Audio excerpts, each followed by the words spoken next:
Toledo, da Wiley, orientou cerca de 160 mestres, doutores e pós-doutores que hoje se espalham pelo Brasil e pelo mundo como pesquisadores e profissionais.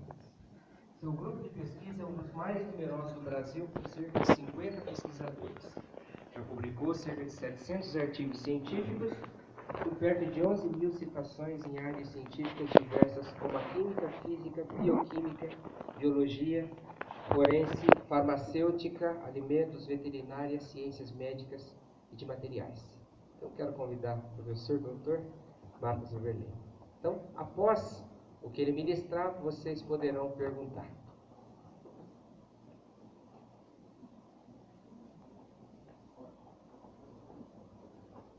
Bom dia a todos. É novamente um grande privilégio aqui, falar sobre um tema tão importante, tão relevante, como a gente falou ontem, mas hoje, novamente. Então, ontem nós mostramos, né, as evidências científicas que apontam para a criação especial do homem. A gente foi feito pronto, do jeito que a gente é, com todas as características que o homem tem hoje. Isso aponta os dados. E a questão é que a gente tem os nossos humanos, não se sustenta os dados, as evidências. A gente tem as evidências do registro fóssil, como nós falamos ontem. As formas tradicionais não se encontram lá. Deveriam existir milhares e milhares, mas a gente não acha. A gente tem o genoma já sequenciado dos chimpanzés. A gente tem o genoma humano. A gente vai comparar, quando a gente faz uma comparação honesta, a gente vê que a diferença é enorme, é um Big Bang evolutivo, que teria que acontecer para transformar um chimpanzé em humano. É melhor fazer um suco de chimpanzé e pegar as proteínas lá e tentar montar o homem de novo. É um absurdo isso. As proteínas somos completamente diferentes, 80% diferentes proteínas. O cromossomo Y dos chimpanzés não bate com o nosso. Quantas vezes a capacidade humana, o intelecto humano da fala, a capacidade de criar melodia, sinfonia, a capacidade artística, como a gente está vendo ali, é coisa que não se explica absolutamente por um processo evolutivo. Há, como Suassuna disse, uma centelha divina no intelecto humano que não há como se explicar através de processos naturais não guiados. A gente falou uma linha de evidências, foram 10 evidências, mostrando que realmente essa ideia um dia que o homem teve, de que a gente teria evoluído, lenta, gradual e sucessivamente, não se sustentar em dados tipos mais modernos. Não é uma impressão. Não é o machismo de cientistas, de biólogos, filósofos, que você entende, mas é o que dizem os dados mais recentes sobre a constituição do homem e do macaco. Eu posso dizer, a ecologia nos engana. Você para lá, desacidinho. Mas a ciência não é ciência. A gente tem que ver realmente onde o atômico modular. E onde o atômico modular, a gente vê que realmente essa ideia caiu por terra. Então nós mostramos que realmente não há como você imaginar um processo evolutivo levando ao homem. A gente fez, especial, a gente tem uns efeitos acumulados agora, ao longo dos anos que a gente vê nesse planeta. O problema sério não é a criação, a gente sabe isso. E a maior impressão é que somos Adão e não macacos evoluídos. Hoje a gente vai falar de uma linha diferente, um pouco mais positiva, onde a gente tentou desconstruir uma tese, a gente vai construir outra. E por um lado a gente vê que processos neurais não criados teriam como criado o universo da vida, e por outro lado a gente vê evidências e mais evidências e mais evidências de que esse ser consciente, presente, uma inteligência absurda, porque o universo é a vida. E o que nós vamos fazer hoje? A gente vai falar sobre essas evidências, as assinaturas do Criador do universo na vida. E essas assinaturas estão aí para nós observarmos e confirmarmos. Então existem. A gente vai mostrar várias evidências que apontam não só para a impossibilidade da gente ter sido formado por processos naturais não guiados, mas apontam para a ação de uma mente inteligente no universo e na vida. Como eu falei na nossa discussão de ontem, para todo efeito, a ciência procura uma causa. A gente tem que encontrar a lei da causa, das causas e efeitos. Se há um efeito, a gente tem que procurar uma causa. E as possíveis causas para o universo e a vida ou foram as forças naturais ou uma mente inteligente, inteligentíssima. Então vamos ver se realmente existem evidências para que uma mente inteligente, extremamente inteligente, que entrou nessa vida, se ela deixou assinaturas para a gente verificar isso. Isso é a proposta da palestra de hoje. As assinaturas do no universo da vida. Aí mas vai ficar falando, Marcos, você não cientista, vem aqui na Israel, na universidade, falar que existe assinatura de Deus no universo da vida. Que isso? É absurdo isso, Marcos. Porque esse problema que não existe. Deu um delírio, ilusão, não é? Richard Dawkins é um livro, deu. Ela, um monte de gente comprou. Você é um livro, uma ilusão, dá para Deus e tudo mais. E você não tinha disso com esse currículo aí razoável que o Calvin leu. Você vem aqui falar isso, que absurdo. Você, não, por quê? Porque os eruditos desses séculos não acreditam nisso, não. Ó, se você perguntar para o Richard Dawkins, a opinião que ele tem sobre a minha palestra, o que o Richard Dawkins iria dizer? Ele dizia, olha, está escrito em inglês, uma vez o Richard Dawkins falou isso. É absolutamente seguro dizer que se você encontra alguém que diz que não acredita na evolução, essa pessoa é ignorante, estúpida ou insana. E mais alguns adjetivos que o pessoal usa por aí, tá? Que eu não vou repetir agora, em respeito às senhoras que estão aqui. Gente, como é que pode um cientista vir aqui e falar que tem assinatura de Deus? O cara deve ser ignorante, estúpido, insano. Um cara que dá palestra com de erros, né? Foi uma fechada de erros. É assim que o mundo nos vê. É assim que o mundo nos vê. Você simplesmente menciona a possibilidade de existência de algo além de matérias de espaço. Você é visto como um ignorante, estúpido, insano, fanático, escutista, medieval. E a gente está falando desse tema aqui. Será que é assim? O Richard Dawkins, inclusive, o papa do neoateísmo, as pessoas pagam para assistir as palestras dele. E enche, tá? Teve 25 mil pessoas. E entrada foi pago, não foi gratuito como hoje não, né? Pagou. E aí o que aconteceu? Ele pegou, levantou recursos, e o pessoal fez doações, e ele fez a propaganda no mundo inteiro, e colocou lá no ônibus de Londres. O que está escrito aqui? Provavelmente não existe Deus. Então pare de se preocupar e desfrute a vida. O que ele está dizendo? Provavelmente, ele diz, a ciência já demonstrou que, muito provavelmente, Deus não existe. Não existe. Né? Como é que eu venho aqui então falar sobre isso? Como é que eu venho falar das assinaturas do Criador, sendo eu um cientista? Se Richard Dawkins já colocou no ônibus de Londres que Deus não existe, que a ciência... E pare de se preocupar, desfruta a vida, não se preocupe não, Deus não existe. Então é aquela historinha, né? Eu falei para vocês ontem, eu acho. Aquela musiquinha, né? Como é que chama? Que você se vê lá no Discovery. Oh baby, we are nothing but mammals, so let's do like they do on the Discovery Channel. Conhece? Gente, não são nada mais do mamíferos. Então, não de moral, que esse negócio aí de sexo livre, não é de gênero mais, né? Você escolhe. É tudo isso, gente. Olha, como eu falei ontem, a percepção que você tem sobre você, do que você é, se existe ou não existe Deus, vai te mudar do si, vai ser um tom diferente. Se você tiver uma percepção a favor ou contra, você vai se comportar de uma forma totalmente distinta. E a nossa sociedade tem sido moldada por Richard Dawkins. Pela percepção que não existe Deus, que tudo é relativo, não existe moral, não existe nada e tudo mais. E que cientista é ateu, não crê em Deus, porque a ciência provou que Deus não existe. Que é uma ilusão, delírio e tudo mais. Como é que eu posso vir aqui falando sobre assinaturas do Criador? Parece um absurdo, não é? Olha, na realidade, grandes cientistas já se colocam também contra a existência de Deus. A gente falou, né? Grande, na realidade, é dos cientistas. A imensa maioria cristãos. Grandes cientistas. Mas citam alguns outros aqui que são claramente contrários à existência de Deus. E quem seria, por exemplo, o profeta, né, que catequizou gerações. A gente vê que a mídia hoje praticamente toda foi catequizada por Carl Sagan. E o que o Carl Sagan fez? Ele tinha uma foto, conhece a foto, são Voyager, para investigar planetas de gelo, os últimos do sistema solar. Ele tinha essa foto aqui, está muito famosa. Porque nessa foto aqui aparece um pontinho azul. Quem está vendo esse pontinho azul? Não. Mentira, não pode ver. Tá vendo mesmo? Nossa, está enxergando bem, viu? Mas tem um pontinho azul aqui, ó. Não é verde do mês, hein? Essa é o planeta Terra.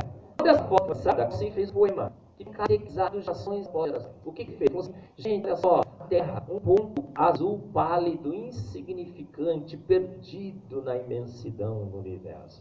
Veja como miseráveis nós somos, medíocres. A gente não é nada, a gente fica achando A gente fica se achando que é alguma coisa. A gente é criado a imagem semelhante de um Deus. É isso que ele quis dizer. A gente fica se achando que Deus é um planeta especial, que a gente possa ver aqui. Que é isso, gente? Nada. Existem milhões e milhões e milhões de outras civilizações como a nossa. A gente é um mero habitante desse universo que está recheado de outras civilizações, criadas por processos naturais. Que essa ideia de Deus, de ser especial, você é medíocre. É isso que consiga dizendo. Como você é medíocre na média. Como você, existem milhões e milhões de outras civilizações, talvez indigentes, bonitos, que a gente, fortes, sei lá. Deve ser, está imaginando aí. E é isso, essa é a filosofia do mundo. É a filosofia da ciência natalista, ateia, preconceituosa que a gente faz hoje. De que realmente não existe nada mais que matéria de espaço. E eu sou cientista daqui lá. Aí os profetas do naturalismo, os bispos do naturalismo, não tiram por aí, sim, parou, mas o seu sucessor, Tyson, ele aparece lá no Discovery e tal, e fala assim, gente, ele olha para as estrelas e fala assim, do pó estelar fui formado. Esse pó estelar habita em mim. Ele fala como ele é o bispo nascido do naturalismo. Você? É o bispo nascido do naturalismo. E ele está aí agora de novo na Discovery, nas TVs a cabos, catequizando os nossos jovens. Uma nova geração de discípulos de Carl Sagan, agora discípulos do seu sucessor, Tyson, está sendo formada por aí. Dizendo o quê? Que a ciência já mostrou que você foi formado das explosões de supernova, do pó cósmico. E que a gente não é nada mais do que um acidente cósmico. E o nosso destino final é a aniquilação. O que é isso? A gente E aí coloca pelas antenas, né, para prospectar ET, o programa 7. O programa 7 nasceu com a percepção de Carl Sagan, de que existem milhões e milhões de outras civilizações nesse universo. De que nós somos medíocres. Aí eles ficam prospectando ET, gastando milhões e milhões e milhões de dólares dos nossos impostos, não é? Dos americanos, principalmente. E aí fico prospectando ET. Eu fico imaginando, né? Como é que é prospectar ET? Será que eu fico procurando aquela musiquinha, né? E.T. come home. E.T. Não, né? Tem softwares, prospectar inteligência no universo pode, mas prospectar inteligência na Terra não pode. Você não pode prospectar inteligência na vida. E em grado do dia publicar artigos matemáticos da Afeganistão, isso era o seguinte: os mesmos algoritmos que são utilizados no programa para avaliar sinais que são captados no universo, para busca de inteligência, quando aplicado no DNA, fazem o quê? Encontram inteligência. The Wall Signal é o título do artigo. Evidências de inteligência do DNA, usando os algoritmos do programa. Aí, esses blogs aí, que os meus ligados, gente, que é contratado, não é tudo isso. Você entendeu facinho, assim, né? Evidências para outros países, você vê, vai ser os passados, tudo, valeu, Deus, você deu negar a realidade. Então, você tem que ler, estudar, você tem um monte de livro e tudo mais, você dorme convencido que Deus não existe. Aí, no outro dia que você acorda, né, o você fala, nossa, vai aí de novo. Tem que fazer um livro, que é do blog, brincar com cristãos, né? Deu o último aí, uma discussão na internet, quem é? Só Deus, né? Porque ele precisa conhecer tudo que tem que estar lá e vários leões, todos os dias, né? De que Deus não existe. Então, é isso, gente. É assim, ó. É assim que é nessa atmosfera que nós vivemos. Nessa atmosfera em que ser cristão, a crer em Deus, crer num designer, mesmo que se você não identifique a sua autoria, é visto como ignorância, como fanatismo e tudo mais. Ser ateu é fashion. Você vê os meninos, tem as igrejas, né? Tem 14, 15 anos, o que acontece? Aí quieto, nossa, o menino, nossa, bacana, aquele, ele é erudito, ele não vai nas bobagens aí, não crê. Ó, ele sim, eu não. Veja só. Francis Crick ganhou $1.000. Ele desvendou do planeta do DNA. Um trabalho fantástico. Ganhou uma mulher, vocês sabem, tudo bem. Olha o que ele fez. Um homem diz, um homem neto, de posse do conhecimento, pode somente declarar que a origem viva pelas forças naturais, a evolução da química, hoje, a arena hoje, ser brasileiro, uma cacada de minha polícia. Tantas são as condições que teriam que ser satisfeitas para dar a partida. O que Francis Crick está fazendo aqui? Ele está admitindo a impossibilidade da vida ter surgido nesse planeta por processos naturais não guiados. Ele está detonando com a evolução. Evolução química, bioquímica, do cosmos e tudo mais. E aí, o que o Francis Crick fez? Ele falou assim, eu sei que a vida é impossível. A outra opção que eu tenho nesse planeta seria um ser consistente, coerente, Deus. Mas ele se rendeu à hipótese de Deus? Não. O que o Francis Crick achava? Ele achava que foram os ETs que vieram aqui e semearam a vida. É a panspermia, uma teoria científica. Creio que foi coisa aqui, tudo bem, não tem problema. Vira teoria científica. Creio que foi um design inteligente pode ser ciência. Os cientistas de design, a teoria do design inteligente é conteúdo, ciência, pelos eruditos desse século. Então, ele é simples, não. Você tem também bem motivo, né? O cara crê em ET. Olha só, acho que um ET vive nesse planeta. Exato, por exemplo, gente, é tudo descendente de ET. Era uma nave espacial cheia de ET que caiu aqui. Sobreviveram alguns, eles perderam a memória. E aí foram se reproduzindo e somos nós. A gente é ET que caiu aqui. Fé em Deus, não. No impossível, sim. Olha como é que a gente vive hoje numa academia, numa cultura, numa sociedade que é impossível. Mas Deus não. Olha só, o que disse e eu George Walt, eu Penópolis. Temos apenas que comprar mais de tarefa para saber que a geração espontânea da vida é impossível. É impossível. Ele está falando, a evolução química é impossível, a evolução química é impossível, transformar o chip nos humanos é impossível. Mesmo assim, mesmo se impossível, mesmo a minha razão reconhecendo que é impossível, mesmo a minha ciência reconhecendo que é impossível, mesmo Deus reconhecendo que é impossível, nós somos o produto, eu acredito na gestão histórica. O que ele está fazendo isso? Declaração de fé. Fé no impossível. É impossível. Eu sei impossível, mas é o que for assim. Então, fé. Por que ele está fazendo isso? Porque é de repente ao fato de dar evidência de um Deus que fez tudo. Então, o que ele faz? Ele vai impossível, ele quer na geração espontânea. O que elas podem celebrar? Vocês dois nas suas aulas. Geração espontânea, aquele experimento que o professor fazia, pulava lá os trapinhos, tal, no canto, né, um pouquinho de resto de comida e aparecia rato. Ele falou, tá vendo? A vida surgiu aqui. Fala, senhor aluno, por favor, repita o experimento em casa. Os alunos iam em casa, falavam, senhor, certo, maravilha. Geração espontânea, geração espontânea da vida. Gente, isso vem da onde? Um deputado, eu assisti às 10 horas lá da votação. Não sei se alguém assistiu, eu sentei às 2 horas na frente da TV e levantei à meia-noite. Foi difícil, mas foi divertido. E um dos deputados chegou lá e falou assim, a soberba precede a queda. Esse eu gostei. Por quê? Porque não há nada mais verdadeiro do que isso. E isso decorre o quê? Da soberba do homem.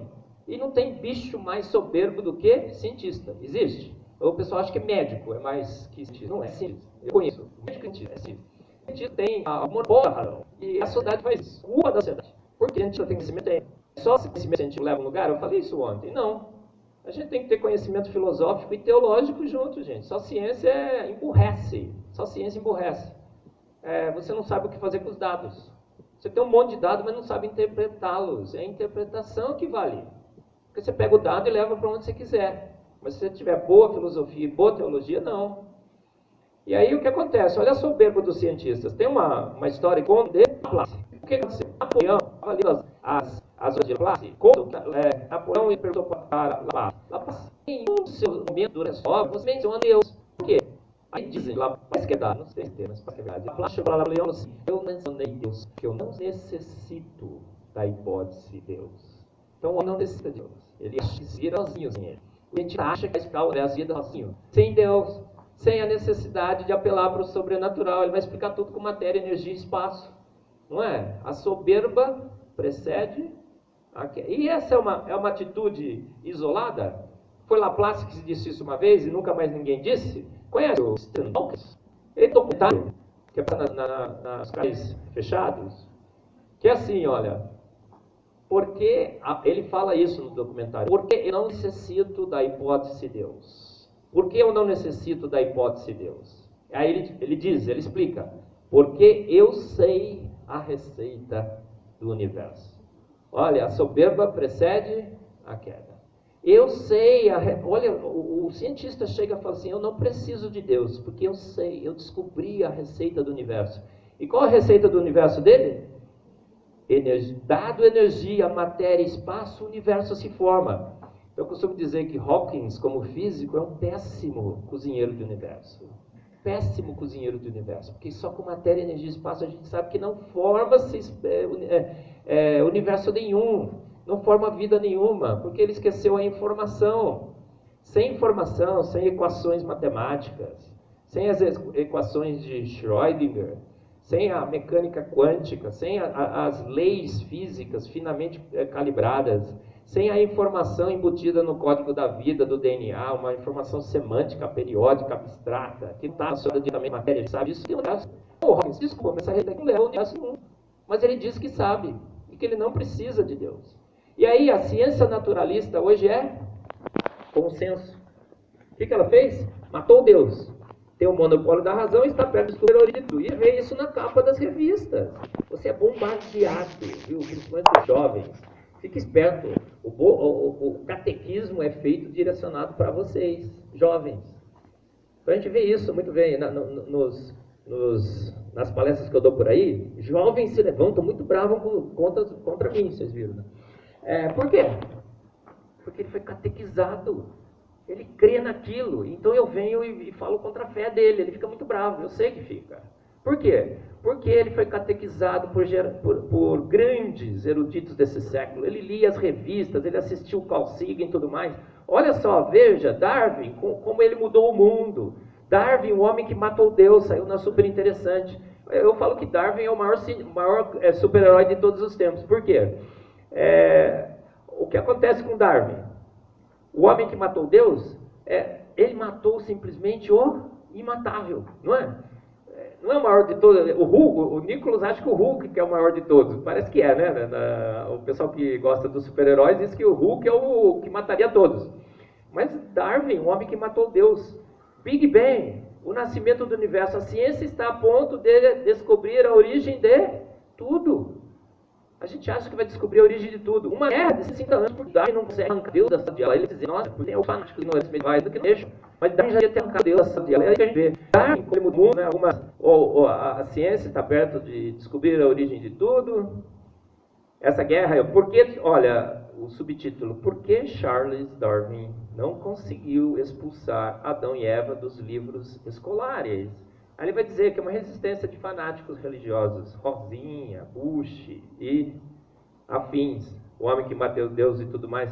Gente, mas a ciência tem tentado, mas a ciência não consegue enterrar Deus. O livro do John Lewis é um grande apologeta da nossa fé, né? Você conhece, esse aqui no pós-darwinismo hoje, no Mackenzie, tive o privilégio de sentar lá dele, defender o Darwin. Gente, e por que a ciência não consegue enterrar Deus? Ela tenta, mas Deus está mais vivo do que nunca. E as suas assinaturas estão tudo por aí, o design inteligente tem ganho, as academias, tem sido debatido pelo Brasil, pelo mundo. Nos Estados Unidos, o design inteligente tem universidades que já é maioria entre os docentes. Por quê? Porque eu digo assim, a cova da ciência é muito pequenininha para o tamanho de Deus, não é? A cova da ciência é muito pequenininha, gente. Ela é pequena demais. Não cabe Deus lá dentro. Gente, incrível, não? A ciência tenta para Deus. Eu falei ontem, ela também é o seu maior. O alicerce, onde é a ciência é? Olha, por que nós fazemos ciência? Eu falei ontem, você está aqui, você não estava lá de novo. A gente faz ciência e não vai mais pescar? Ou só trabalhar? Por que o homem parou de trabalhar, pescar e parou, agora põe um jaleco e vai para o laboratório fazer ciência? Vai tentar entender o universo, a vida. Foi a percepção de que o universo é racional, consistente, contingente, levou o homem a decidir que valeria a pena ver ciência. Pois esse universo é consistente, é coerente, é regido por um Deus Todo-Poderoso que estabeleceu leis para governar esse universo.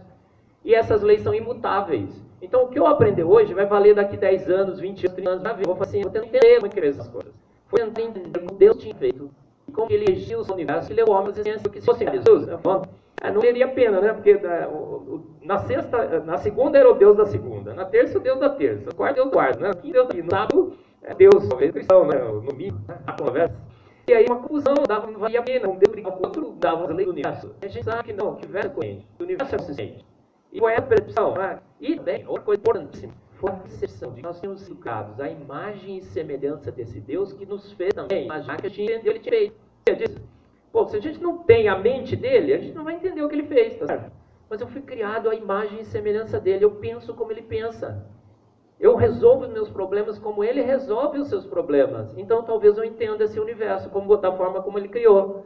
Então foram essas duas, esses são os dois alicerces da ciência. Existe um Deus coerente, um Deus imutável. Deus foi criado à imagem e semelhança dele. Então a mente conseguia entender um pouco da mente de Deus. E fazer assim, que é uma Deus, o seu ser maior. Não pode.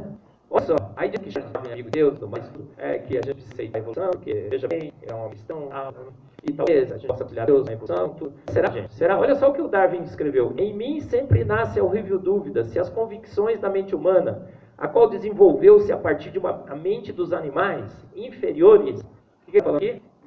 São os humanos, né?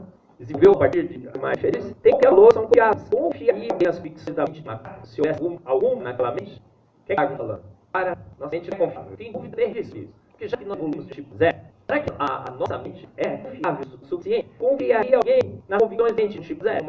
Então, olha só, como que a percepção de Deus nos leva a fazer uma ciência equilibrada. Uma ciência que percebe que, sim, temos uma mente confiável que vai poder avaliar o universo. Eu acredito agora que eu vim do macaco, que eu evoluí lenta, gradual e sucessivamente, nem na minha mente eu posso confiar. Eu teria dúvidas sobre a confiabilidade da mente como vidinha. Sonhos da ciência. O que ele escreveu daí? O homem, a arrogância, pensa de si mesmo, com uma grande obra, merecedora da intervenção de uma divindade. Darwin dizer o quê? A gente fica achando que existe, por quê? Porque nós somos arrogantes. E ficamos achando que somos merecedores da intervenção ou da misericórdia de uma divindade. E a gente, como é que vai decidir essa questão? Será que nós somos arrogantes mesmo? Olha os arrogantes da ciência. A gente falou ontem. Os pais da ciência, Darwin, acreditavam que sim, que a mente era confiável, que nós éramos sim seres especiais, formados à imagem e semelhança desse Deus. Por quê? Olha só, quem foram os pais, os arrogantes da ciência, segundo Darwin? Kepler, Boyle, Pascal, Newton, Faraday, Otto, Maxwell, Mendel, Einstein, Thomson, Schrödinger, Planck. Os pais da ciência, com P maiúsculo. Não vá na onda de Richard Dawkins, Stephen Hawking, e outros afins, que são meros participantes da ciência naturalista hoje. Vá seguir os pais da ciência, com P maiúsculo, os caras que estabeleceram realmente a ciência. E o que eles eram? Teístas, criam em Deus. A imensa maioria deles. Olha o que Newton falou. Isaac Newton. Pouquinho. Olha o que escreveu. Este sistema solar de planetas e cometas poderia somente proceder do conselho e do domínio de um ser inteligente e todo-poderoso. Olha o que Louis Pasteur escreveu, o leite pasteurizado, falaram ontem aqui, não é? Olha o que Louis Pasteur escreveu. Um pouco de ciência nos afasta de Deus, muito nos aproxima. É aquela história, você entra na ciência e tal, virei ateu. Olha só, que maravilha. Mas você vai estudando, você vai chegando cada vez mais próximo de Deus. O Pasteur escreveu. Olha o Thomson escreveu, você escreveu de massa, Thomson é o pai da espectrometria de massas, o homem descobriu o método, mas tem um pedaço que é feito mesmo a ele, ganhei recentemente. Olha que escreveu, dado após dado, espectro após espectro, a verdade que é enfatizada a cada avanço da ciência é que Darwin estava certo, que nós evoluímos lenta, gradual e sucessivamente, que você é produto de uma grande explosão. Não, o que ele diz? Thomson, o pai da espectrometria de massas, da física atômica, ganhador de prêmio Nobel. O Thomson ganhou o prêmio Nobel, né? O Thomson ganhou o prêmio Nobel, o aluno de Thomson, Aston, ganhou o prêmio Nobel, e o filho de Thomson ganhou o prêmio Nobel. Já pensou? Na família? Você tem o pai que ganhou, o filho que ganhou e o aluno do pai que ganhou o prêmio Nobel, 3. E o cara tem qualificações para falar? Tem. E em ciência vai desculpar, mas a pessoa tem que ter qualificações para falar, não é? Você não pode lá, entrou no primeiro ano de biologia, vai começar a falar sobre termos, tentar falar com autoridade sobre biologia. Vai estudar antes, né? Se forma, faz mestrado, doutorado, aí trabalha um pouco, aí você começa a ter um pouco, né, de autoridade para falar. Tem que ser assim, não pode ser diferente. Não pode ser diferente. E aí o que ele disse? Dado após dado, a verdade que é enfatizada a cada avanço da ciência é que grandes são as obras do acaso, das forças naturais, Big Bang, da evolução, grandes são as obras do Senhor. Eu fui estudar durante a vida, então ali a igreja todos os domingos.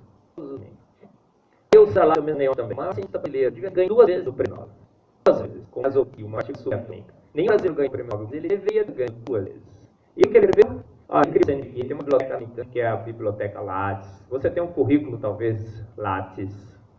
E o que acontece com ele? Uma vez perguntaram para ele, o que você acha do Big Bang, da evolução, essas coisas aí? Ele falou assim, eu não dou bola para as bobagens da cosmologia. Eu creio na Bíblia. Creio na Bíblia. Olha só que coisa, né? Ele é um pseudocientista, não é? O cara que crê na Bíblia, em Deus, não pode ser um cientista. Aí eu pus isso no meu Face, né? Tem uma página no Facebook que é o pseudofísico e o pseudoquímico da Unicamp. Já descobriram quem é o pseudoquímico aqui? Eu. Né? Gente, a ciência nos afasta ou aproxima de Deus? O que é que você acha? Olha, pode parecer estranho. Paul Davies, no livro Deus e a Nova Física, ele escreveu assim, pode parecer estranho, mas a ciência oferece um caminho mais seguro para Deus do que as religiões. As religiões podem te confundir, te leva para um lado, para o outro, deuses estranhos e tudo mais. Mas a ciência, segundo Paul Davies, é um caminho mais seguro para Deus do que até as religiões. Por quê? Porque os dados falam claramente, apontam claramente para esse ser. Aí alguém pode ter dito assim, né? Vamos chegar nas assinaturas afinal, né? Que é o tema dessa palestra de hoje. As assinaturas do Criador no universo e na vida. Falou assim, Marcos, essa confusão, essa briga. Uns acham que foi a evolução, que foi o Big Bang. Outros acham que Darwin estava certo. Outros acham que a gente tem, até os cristãos têm que achar que Darwin estava certo, que Deus guiou aquele processo lá, aquela coisa horrorosa, mas Deus guiou, tudo bem. Big Bang e tudo mais. Mas como é que a gente poderia ter decidido essa questão? Deus bobeou. Tem gente que Deus quis na bola. Deu uma cantive. Por quê? Outro fez assim, mas Deus bobeou. Ele devia ter sim. O Diz faz, o que vai? Ele assina. E aí serve sobre o que ele fez, né? O Diz vai lá e norte. Por que Deus não assina sobra? Ele falou assim, olha, gente, quando um cientista colocasse uma célula no microscópio, o que ele ia escrever lá? Made by God. Né? E aí, estava resolvendo isso aqui não. Made by God. Deus devia ter assinado. Ele devia assinar. Seria perfeito. E a questão estaria resolvida, nem está brigando mais. Eu acho que desde os gregos, filósofos gregos antigos, passando por arte, até hoje, design de evolução, criacionismo e tudo mais. Aí eu olhei para assim, cara, mas Deus assinou. É claro que ele assinou. É óbvio que ele assinou. É evidente que ele assinou. A obra tem assinatura? É óbvio que tem. Aí eu falei para que língua você acha que ele deveria assinar? Em inglês. É um jeito de entender, certo? Em chinês, nossa, em árabe, em hebraico, araico. Que língua que você tem na assinatura? Será que as não assinam? Você está olhando aí? Tem ou não tem assinatura? Está olhando? Duas assinaturas. Vamos pegar, essa não está vendo. Tem um livro século. Então, vamos pegar, está vendo ou não? Você está vendo ou não vendo, capitão? As assinaturas. Então, não estão aí. Gente, óbvio que as assinaturas estão aí, não é? A tua mente, feita a imagem e semelhança do Criador, não está percebendo?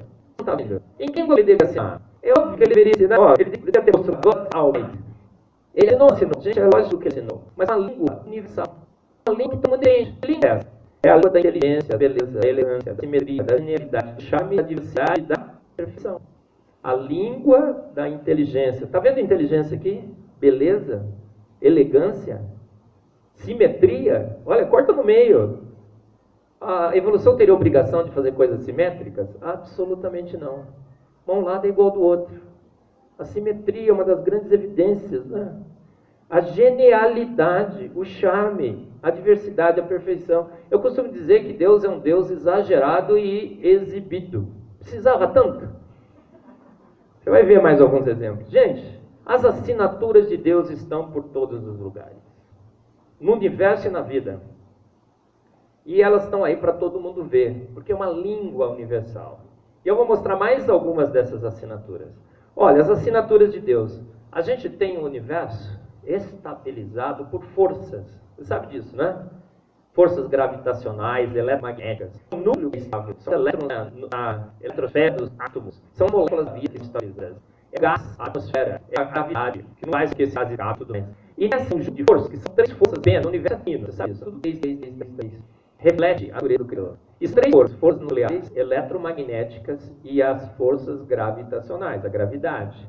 São três forças, mas para que essas forças possam agir em sistemas diferentes, você precisa de constantes para calibrar essas forças.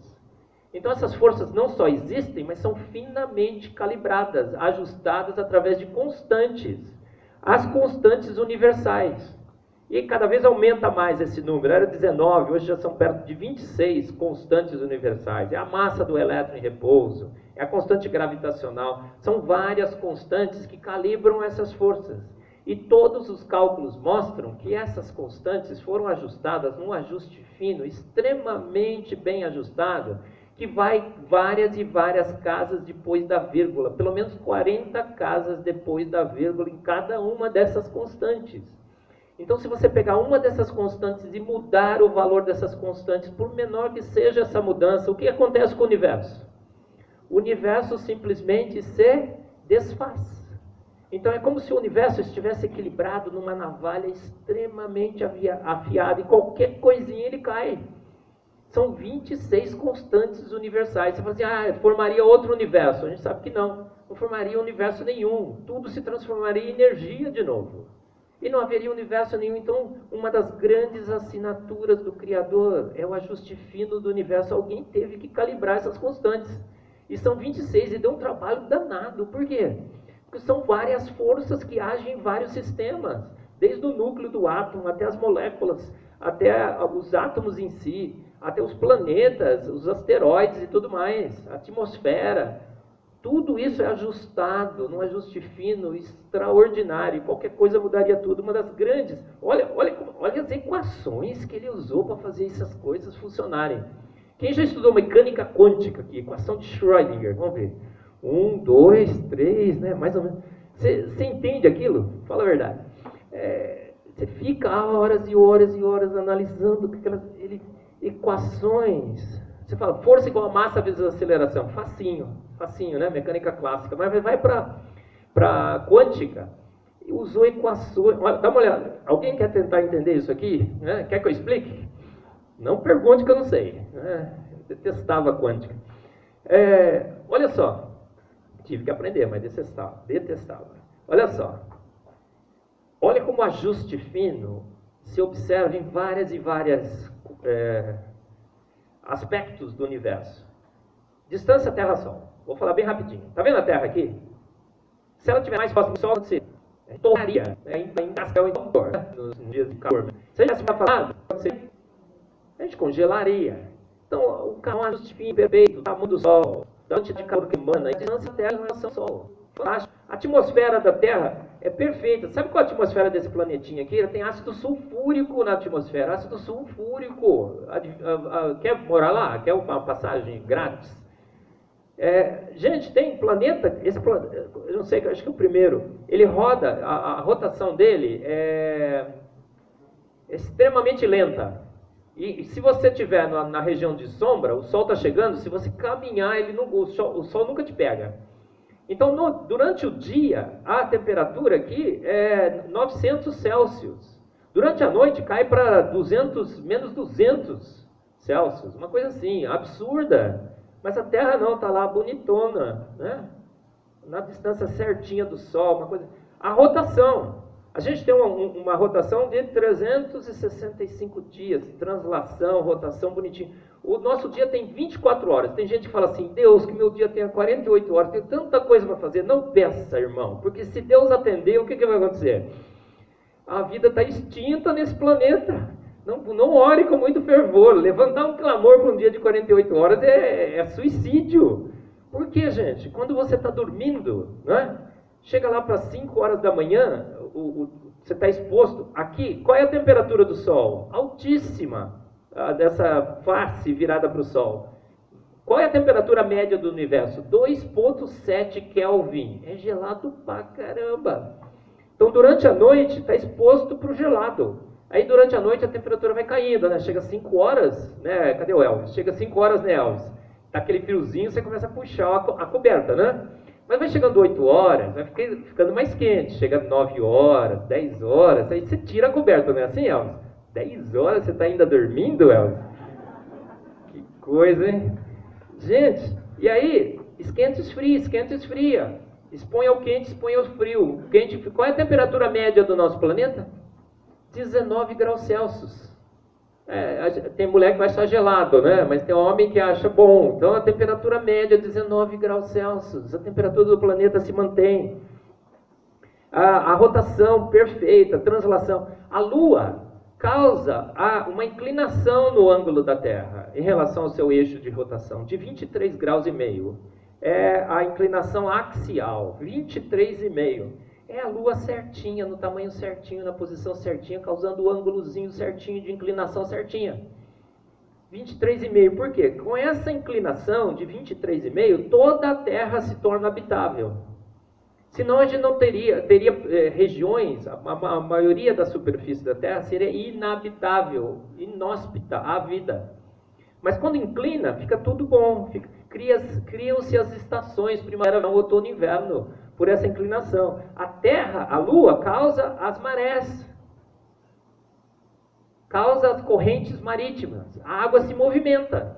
E tem que movimentar, porque água parada hein, Alves? Água parada é?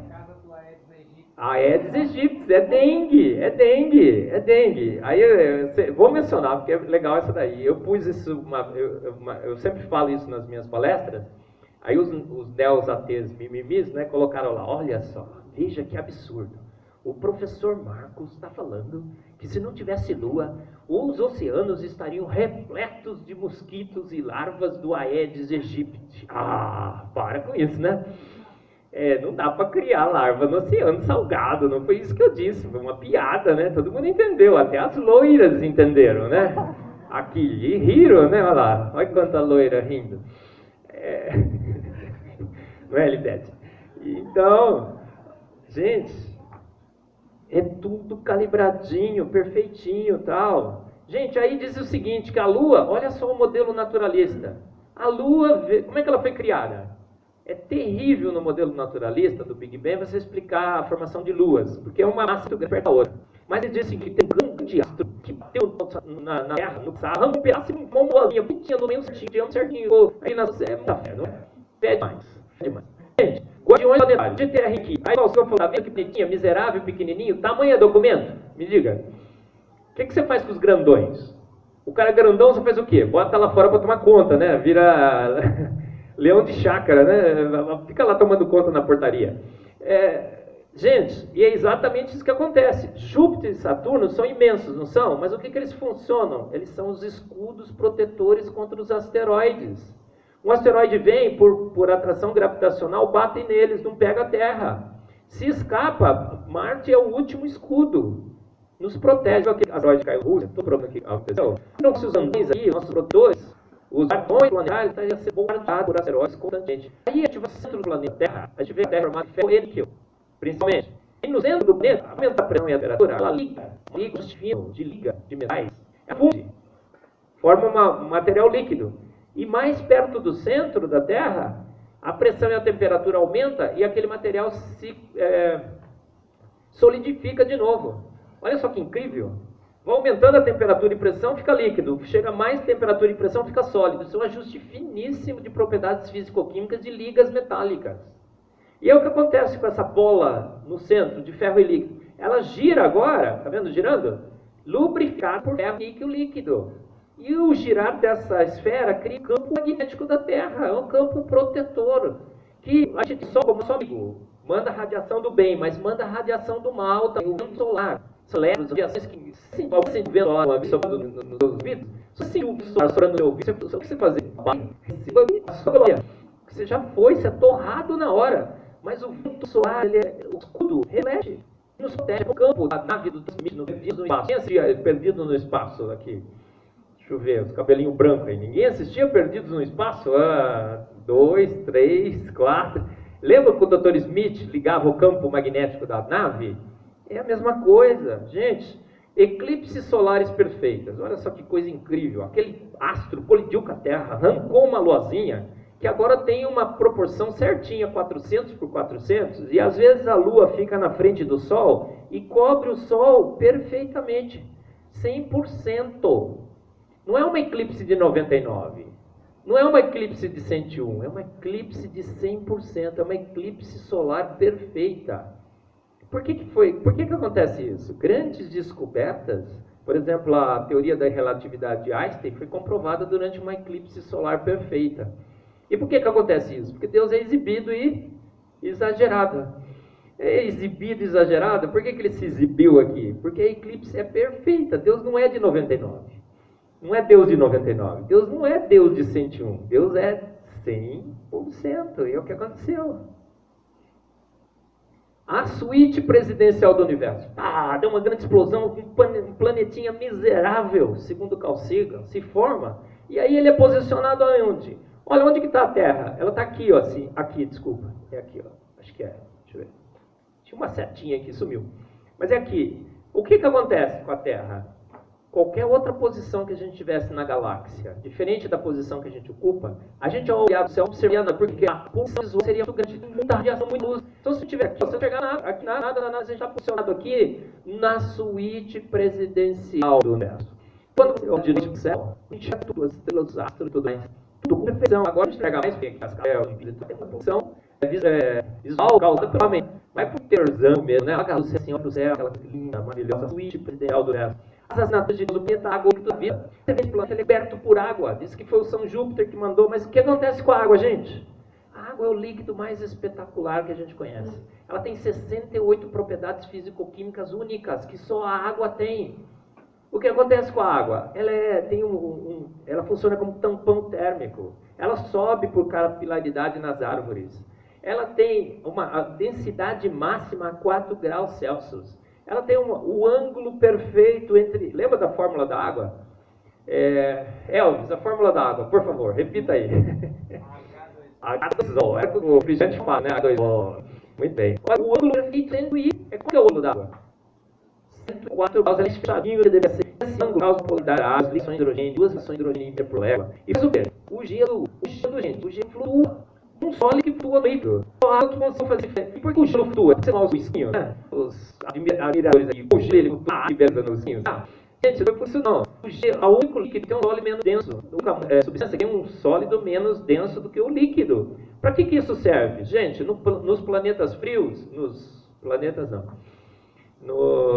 países frios, na Europa e tudo mais, Estados Unidos, o que acontece? Chega no inverno, tem um lago, e a temperatura cai, abaixo de zero. O que acontece com a água na superfície? Vai esfriando e chega em 4 graus Celsius. 4 graus Celsius é o máximo de densidade para a água. O que acontece com essa água da superfície? Vai para o fundo. A água do fundo vai para cima. Crise, uma circulação aqui. É aqui que todo o lago fica a 4 graus Celsius. Mas menos de abaixo de zero. Começa a formar gelo na superfície. O gelo afunda. Afunda assim, um gelo do lago. Ele afunda, ele forma uma tampa. É a tampa da garrafa térmica. Tampa. E aí o que acontece? Esse gelo isola e a água fica lá nessa garrafa térmica durante o inverno. Um grau de gelo, bonitinho. O que vai dentro? O que você viu no inverno. Mas os finíssimos de propriedades físicas. Ele sou você e sou bem o bichinho. E aí o cara lá vai embora com o bicho. Ai, bicho. Exagerado e exibido. Por quê? Olha as formas dos cristais de gelo. Um exagerado e exibido. Não adianta. Coisa forma as mesmas forças eletromagnéticas que estabilizam o molécula de água, que fecha o seu grau 104 graus e meio, seu ângulo. Essas forças, por ligações de hidrogênio, mas também na cristalização do gelo, nos lodos de neve, formam essas forças aí.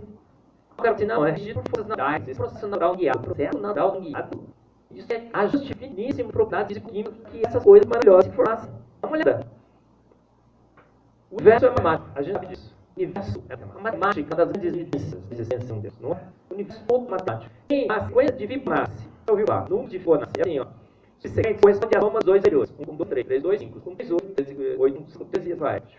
Essa sequência Fibonacci se apresenta na natureza para mudar a forma das coisas. O universo é prático. Então, olha, o tanto de girassol, como no concha, como na sua orelha. Passa a mão aí, ó. Tá vendo? Ela é moldada pela coisa de Fibonacci. Força natural do design inteligente. Você pega um motor de um barco. É o argumento de Paley. Fantástico o argumento de Paley. Paley está mais vivo do que nunca. Mais vivo do que nunca. Ele é zerado pela ciência naturalista, mas ele foi reivindicado pelos dados.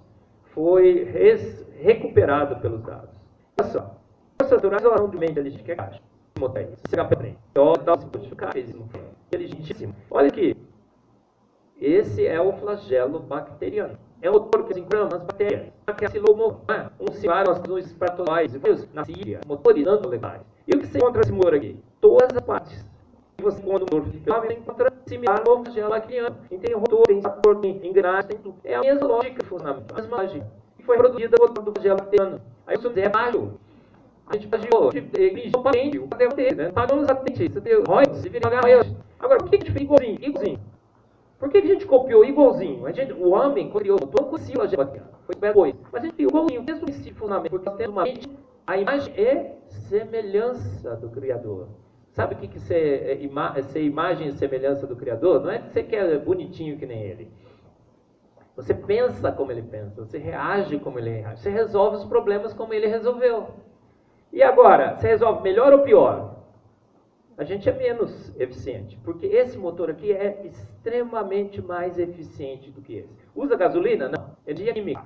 Ele roda 100 mil rodas por minuto. O motor da Ferrari roda mais 8.000 RPM. Ele roda 100 mil batidas rápidas. Ele conserta em pleno funcionamento. Quebrou, ele para ele não funcionando. Já viu? Faz pit stop. Ele não faz pit stop. Ele tem marcha, primeira, segunda. É incrível o flagelo bacteriano. E aí você vai na vida, as assinaturas químicas do Criador se mostram na vida de uma forma espetacular. São várias e várias e várias nanomáquinas. Então você está sentadão aí, você acha que é um monte de proteína, né? Um monte de proteína, água, um monte de maior conjunto. É um conjunto de máquinas, nanomáquinas, maior sofisticação e tecnologia se tiver as máquinas mais perfeitas, mais eficientes se tiver dentro de você. O que tem dentro de você? Tem motorzinho? Tem. Mas tem uma mãozinha de processar energia pesada.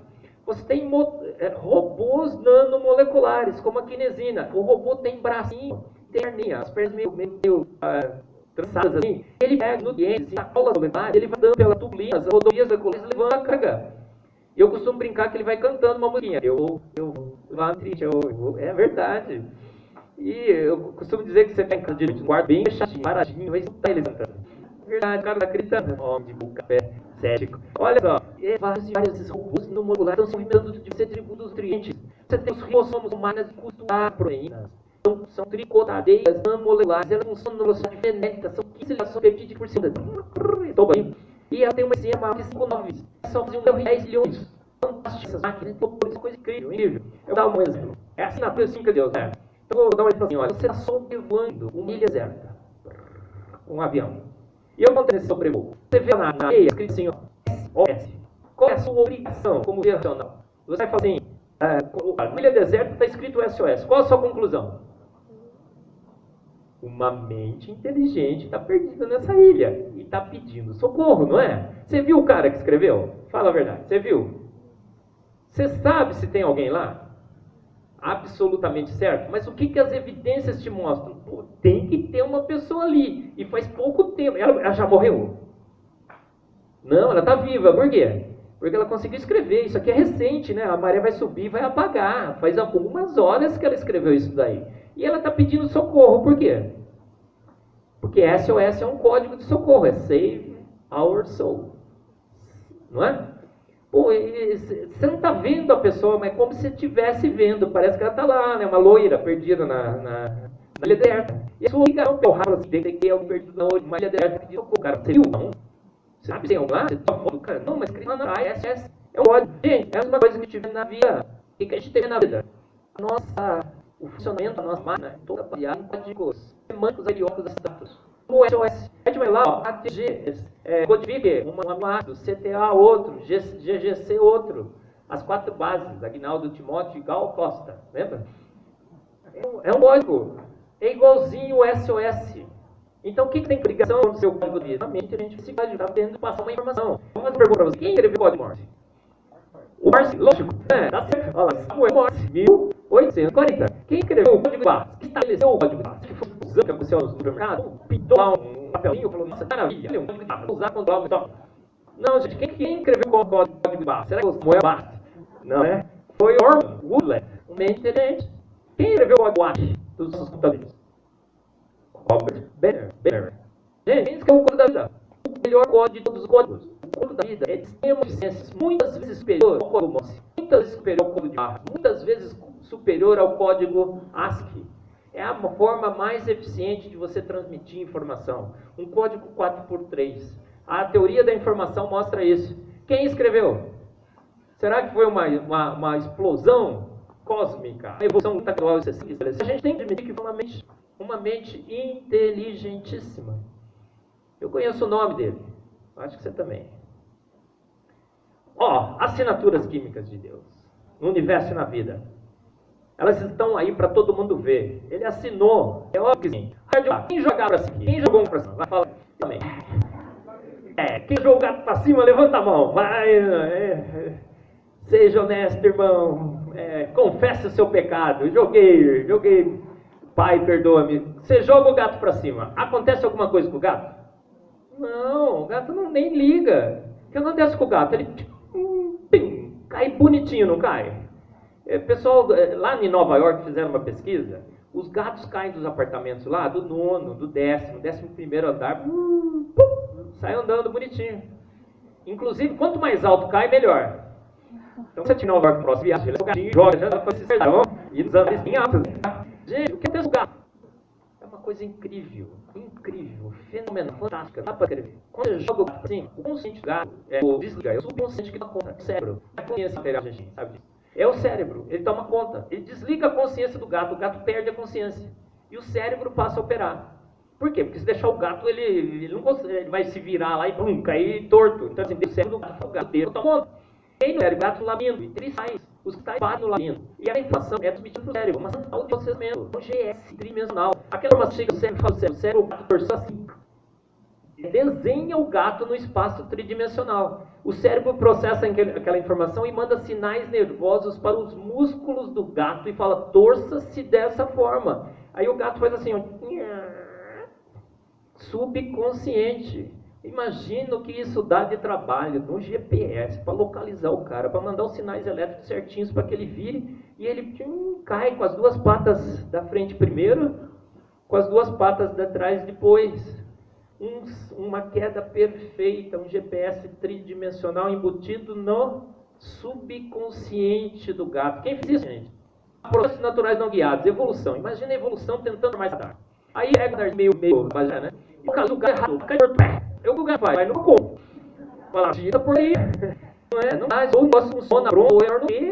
A gente tem isso, não é? E a gente fica limitado, os aviões dão muito pirueta, cai de nosso dia, aí liga o radar da localidade, então nos aviões, tá? O Bolt, ele vem para o Brasil, não sei se ele vai comer música, né? Mas ele vem, né? E ele é uma anomalia genética. Ele corre. Quanto que o Bolt corre, gente? Corre pra caramba, né? Mas você sabe que o Bolt, em relação às máquinas da vida, é um lentão. Bom, é facinho de ver o Bolt. Porque esses robôzinhos que eu falei pra você, olha aqui, perninho mais, esse momento elas ouviram modular, mas é rapidinho. Ou é rapidinho. É mais rápido do mundo. Quando você quer escapar um pouquinho, fica bem quieto, também vai ser uma toquinha que faziam. Qual é você aquele movimento? Vou mostrar aqui, ó. Usain Bolt, né? Ele dá míseros 4, proporcionalmente, o Bolt dá míseros 4 passos por segundo. As kinesinas, que são esses robozinhos, dão 100 passos por segundo. Ele se movimenta 1000 km por hora. 1000 km por hora, proporcional ao Bolt. Deu a largada, o Bolt pensa em largar, a kinesina já chegou na chegada. Fantástico, não é? Conhece o João do Pulo? Tem um insetozinho, o Isus, que tem engrenagem espacial. É o símbolo da engenharia mecânica. É engrenagens assimétricas que se caem perfeitamente e fazem com esses tinhos pulos. Um salto proporcional de 300 metros. Ele pula quase 2 metros aqui no chão, quase no teto. Um bichinho. Então, o helicóptero fala, nossa, cara, vez de vá, né? Você quer o comóvel. Você já libera? Você tentou pegar uma dela? Quem quer pegar uma libera? Os caras jogaram deve ter dado uma libera. Claro. Você já conseguiu pegar uma dela? Quem conseguiu? A não ser que tenha uma cesta, né? Assim, se pega, mas com a mão, quase impossível. Por quê? Libélula é o maior espetáculo em termos de engenharia aérea. O que elas fazem? Elas têm 2 pares de asa. Aqui, ó, vários pares. E movendo-se, independente. Ela pode fazer qualquer tipo de classe aérea. E ela faz velocidade incrível. E ela o olho vê 360 graus. Então é tiro. E pega. Ela reage. Você pensa em pegar, já reagiu. Extremamente rápido. Aí você no registro fóssil, você vai no registro fóssil, seu vida. O que acontece com as libélulas?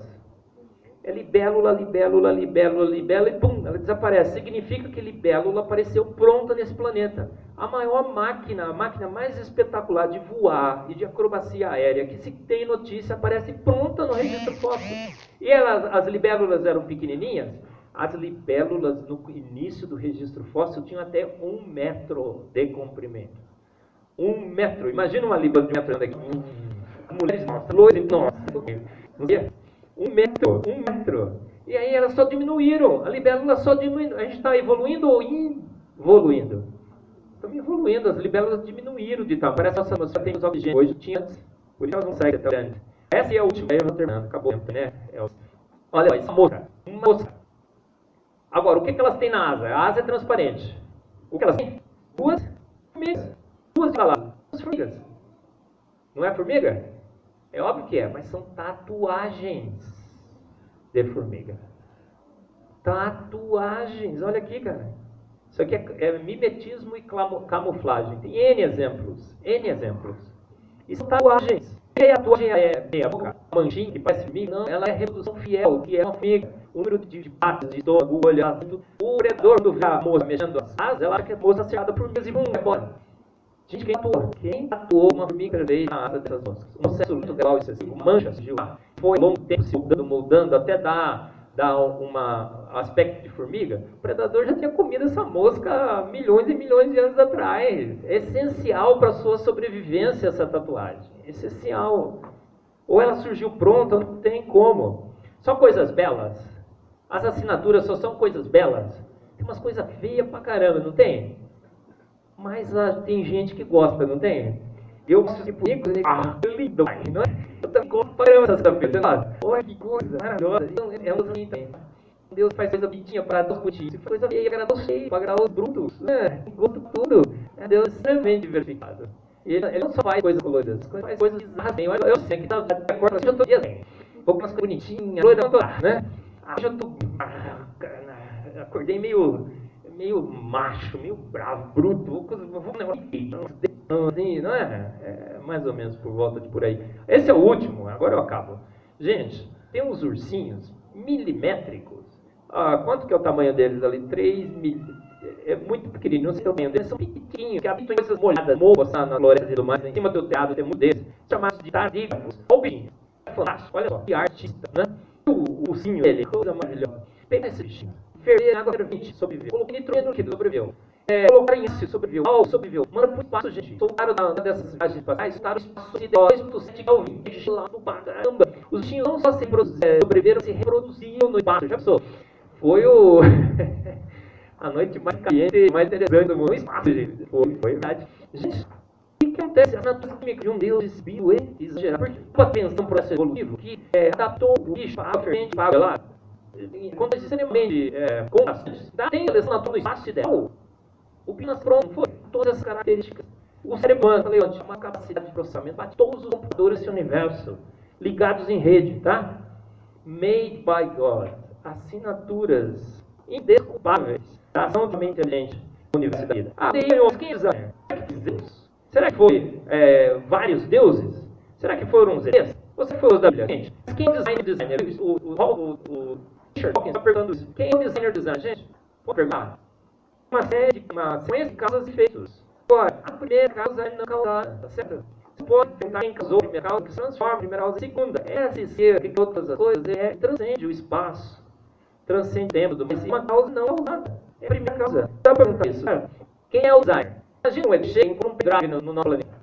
Aí a pendrive põe seu computador, que ele tem um computador, entra o FBI, ele coloca lá, ele vê todas essas evidências, ele tem certeza absoluta que foi uma mente inteligente, mas sabe, não. Mas ele procura por evidência. E essa característica do designer? Quais são? É um ser eterno não usado. Ser único, porque o código é o mesmo, os padrões artísticos são os mesmos. O código universal é um ser impotente, tem toda a informação daquela informação do universo. Ele é imaterial, ele se vira, a gente faz o bem feito no flagelo. É desconhecido na Terra, portanto é um exibido e um exagerado. Exibido e exagerado, não é? Olha aí outro exemplo. Precisava tanto? Precisava ter posto azul com amarelo, com vermelho, com marronzinho aqui, né? O Elvis, que é designer, né? Propaganda e marketing, olha só. Precisava ter feito redondinho, cinza, né? Qual é a diferença do designer? Por que a gente é tão olhado, né? E criticado? Não há dúvida. Pelas características que a gente pode inferir, a melhor inferência é o Deus bíblico. Pode um cientista, então, não considerar a hipótese de Deus? Eu falei no começo, né? Como é que pode um cientista chegar aqui e falar, nossa, evidências, assinaturas de Deus? A gente não só pode, mas a gente não pode não considerar Deus. Um cientista não pode considerar Deus. A hipótese de Deus. O que acontece com um cientista ateu? Ele é mais erudito? Claro que não. ele, na realidade, ele é desonesto com si mesmo, porque ele elimina a hipótese de Deus frente a tantas evidências de que ele realmente existe. Luiz Felipe Pondé disse isso uma vez, olha, não tem nenhum... Ele sempre lembra o Chesterton, um filósofo, que disse assim, não há nenhum problema não acreditar em Deus. O problema é que quem deixa acreditar em Deus começa a acreditar em qualquer outra bobagem, seja na história, na ciência ou em si mesmo, que é a coisa prévia. Elmas diz, citando Chesterton. Quais são as bobagens que um cientista não considera hipótese de Deus tem que acreditar? Que você evoluiu atualmente dos lacantes, e gente que virou análise, que são os humanos, e que por ser evoluiu um roedor de uma árvore. Pode o cientista acreditar em Deus? Não só pode, mas está plenamente justificado na ciência ao fazê-lo. Pode um professor em Deus? Não só pode, mas está plenamente justificado na ciência ao fazê-lo. Esse bullying do naturalismo filosófico, que tenta ridicularizar aquele que tem em ciência, somente ciência e aula de ciência. E a tua ciência levar a hipótese de Deus. O livro que eu escrevo foi planejado, mas sobre a científica todos os tempos, vai encontrar a teoria do tempo, a gente falei, onde você quer se filiar ela e tudo mais. Eu tenho 2 DVDs, eu queria sortear as pessoas que estão aqui. Tá. Não, vou fazer sorteio. Ó, gente, dois DVDs da Sociedade Brasileira de Design. Gente, eu queria sortear inteiro para quem é 2 DVDs bom. Esse vai os dois. Como é que vai ser? Assim, alguém faz aniversário hoje? Alguém fez aniversário essa semana? Ó, ganhou, tá bom? Parabéns. Ó, que as assinaturas de Deus mostrem cada vez mais a sua ação na vida. Então, a Ele a glória e a honra, hoje e sempre, e eternamente. Amém. Eu gostei de abrir. Eu fiquei muito aqui, uma pergunta. Mas acabou o tempo. Que eu me disse, ele pegou depois da noite, eu falo, sabe esse DV? Ele trouxe agora em Toledo, se a gente não fosse sobre isso. Mas falou que isso, sabia? O que acha? Se você quiser, temos a Sociedade Brasileira preparou, a gente vê preço curso. Nada pouco de juízo. Mas são 7 palestras do primeiro congresso da Sociedade Brasileira de Design Inteligente, 5 palestras minhas. Então, se você gostou do tema, quer levar para aprender mais e tudo mais, são 4 horas no total, cada DVD. Então vai estar ali na saída, tá bom? É para divulgar a verdade sobre as nossas origens. Leva para o seu ateu predileto, entendeu? Tá bom. Aí R$20 cada um, R$20. Tá? Legal, gente. Obrigado por vocês terem vindo. Ô, Oda, só mostra aí quem quiser comprar aí, ó. Tá do seu lado aí, ó. Ele vai ser o nosso... Isso. Tá bom? Muito obrigado. Esperamos que daqui a pouco volte aí o Marcos falando sobre... Tem um monte de palestra, uma diferente da outra. Agradeço por você ter vindo aqui. Bom domingo, viu?